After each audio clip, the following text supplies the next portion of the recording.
स्वार्थ लाग करें सब प्रीति।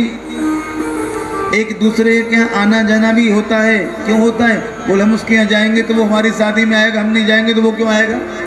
अरे भले आदमी, हम जाने से पहले स्वार्थ को टटोलते हैं, इच्छाओं को टटोलते हैं, और यही हमारी सबसे बड़ी गलती है।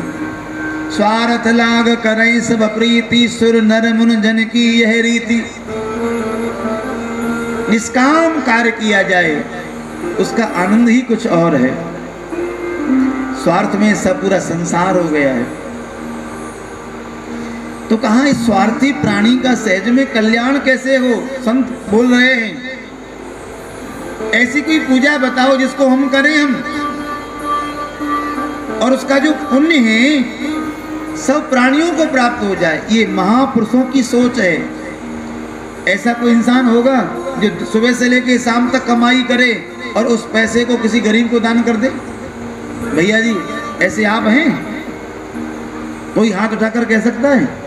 सुबह से संध्या तक नौकरी करे और जो नौकरी से मिले वो कोई रास्ते में भिखारी मिले, दुखी मिले, उसको दे ले भैया? है कोई ऐसा? अरे बोलिए भैया, है कोई?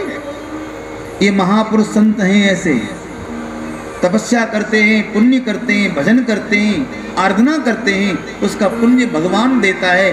तो खुद नहीं लेते, कहते संसार के सब प्राणियों को दे दीजिए। ऐसे परमार्थी वृक्ष हैं। वृक्ष, ये वृक्ष लोग धूप छाया गर्मी बरसात सबको सहन करते हैं, लेकिन जब फल आता है तो कोई वृक्ष अपना फल खाता है कि मुझे बताओ?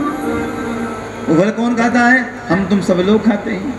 ये नदियां अपना जल स्वयं नहीं पीती हैं, ये परमार्थ में हैं।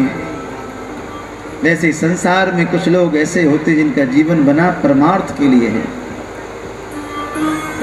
और ऐसे लोग संत महात्मा यदि भेष उनका ऐसा नहीं होता, ये जरूरी नहीं है कि कोई दाढ़ी बांधे होंगे, किसी की लंबी जटाएं होंगी, पीले वस्त्र पहने होंगे, चंदन लगाया होगा तो वो साधु महात्मा होगा, नहीं। कुछ लोग परमार्थी ऐसे भी समाज में होते हैं, इनके वेशभूषा संत जैसे नहीं होते, लेकिन सच मानना वो संत का ही एक रूप होता है, भेष नहीं है उनका, लेकिन वो संत जैसे ही होते हैं, संत की कैटेगरी में ही आते हैं। वो महापुरुष होते हैं। वो समाज के उत्थान के लिए आते हैं, समाज के कल्याण के लिए आते हैं, समाज को बांधने के लिए आते हैं सब। तो सर्वे भवन्तु सुखिनः सर्वे सन्तु निरामयाः। महात्माओं ने कहा सूत जी से, महाराज कोई ऐसा व्रत बताओ जिसको हम यहाँ बैठकर करें नैमिषारण्य भूमि में, उसका जो पुण्य मिले वो समाज के सब लोगों को मिल जाए।